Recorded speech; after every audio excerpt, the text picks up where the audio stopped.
Hello everybody, today I thought I'd do a video because it's getting colder outside, winter's almost here, to show you how to turn on your front and rear defrosters if you have them in your car, and how to make it come on automatically. So down here you have your front heated windshield if you have that option, and here's your rear heated for the back glass, and you can push either one of those and that'll turn them on.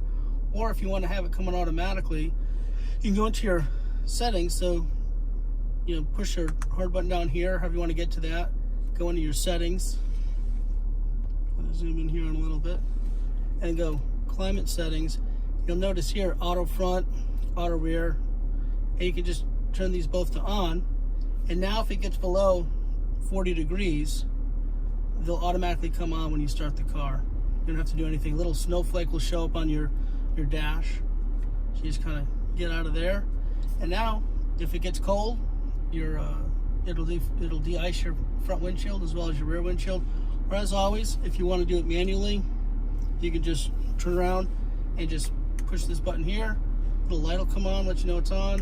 The rear one, independently do it on its own. So that's it for today's quick video. So stay warm out there. If you have any other questions, just let me know. I'll try to make a video on it.